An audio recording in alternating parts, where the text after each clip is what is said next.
Before I talk about this album, I would actually like to apologize. I know literally every single day besides my album drop has been an album review, and I'm actually trying to just get out of this hole that I'm in because of YouTube deleting my channel. I wasn't able to daily upload for a week, and I'm trying to catch up on my albums, and I know I'm behind. However, it's going to get caught up. It's not going to be, I have a ton of videos I want to do that aren't reviews, so we're going to get out of this hole soon.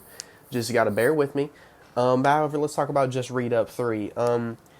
Okay, first of all, this album is not that good. I'm just going to go ahead and say it out right now. It's kind of bad.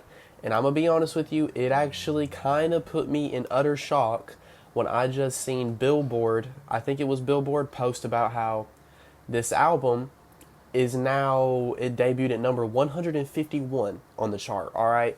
Immediately, I'm thinking that's very low. Second thing it says is 9,000 copies sold.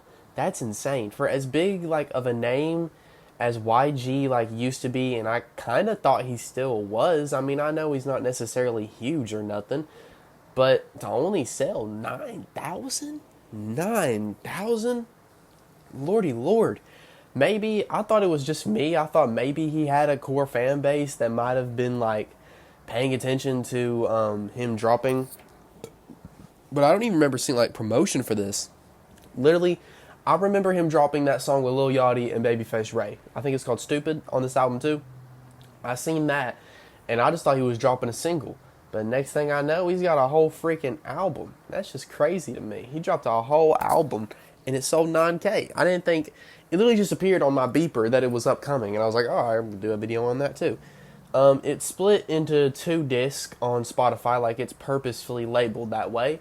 And so my immediate thinking, as soon as I turned it on and I kind of noticed a theme, I was like, this first half is a bunch of sex songs, and this second half is not going to be that. It's going to be street songs. Okay. I kind of go into it that headspace because, I mean, like, after I finished listening to the first half, I was like, literally every single one of these has been a sex song, I'm pretty sure. I'm pretty sure every one of them is, except the intro might not be. Actually, I think it is, though. I think it is. But, like, none of them are particularly good. The only one that's good is like Her Way, because the feature at that, I like his hook, and that's about it. And I like the way like the beat comes in and he like flows along with it. That's about it. That's the only real aspect I like about it. That's the only song on here that I actually found enjoyment in, and even then, YG comes in, and his sex lyrics just make me cringe. Like, they make me squint my eyes. They make me like go, ugh, you know what I'm saying? He just doesn't make it sound appealing whatsoever. I don't know if it's his voice or his tone, or I think it's a mixture of all three. Not necessarily his voice, but like, because I think anyone's voice could, I think you could find some way to make it sound appealing. I think he could if he wanted to. But like his delivery and his tone when he's saying this type of stuff, it just doesn't come out appealing, you know? Like, it just doesn't, it don't come out right, and I don't like hearing him talk about it. None of the features, besides the one I just mentioned, do a particularly good job. They're all kind of mid. And YG isn't even doing that bad of a job. I mean, besides those lyrics making me uncomfortable, like the actual street songs on this record, which there are a few, like the one with G Herbo, and I forget the other feature on there. Like I said, they're all just forgettable. They're all just like run-of-the-mill features. It might have been Lil Durk. I don't remember. But they're all just mid, you know? Basically. They're either the songs are mid or they're bad, you know. Ty Dolla $ign has 2 features on here. He does a somewhat decent job. I just realized I haven't even been looking at my notes. I thought the second half was gonna be better because I like based off of the first song of the second half, which is that G Herbo song. I thought it was gonna become like more of a street like second half, and maybe that was gonna be better. It didn't do that. Multiple lyrics, like I said, made me cringe, made me out loud go ugh.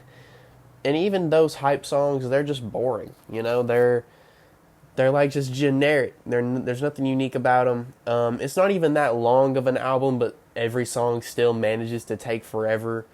All the beats are fine, you know, beats and features are fine, but nothing is crazy worth of note. Overall, I think I'd give it like a 4. Honestly, a 4. It's below mid, but it's not a 5. It's a 4. If you made it all the way to the end of this video, I'd just like to let you know, first of all, thank you and subscribe while you're down here, but also I have a Patreon that you can go follow. For as little as $1.50 a month, you get shout-outs and videos and early access to them. And if you go anywhere, above that, for any more a month, you get other benefits. If you do as much as $20 a month, you also get a free Fatal K t-shirt. I think those are good rewards, to be honest with you.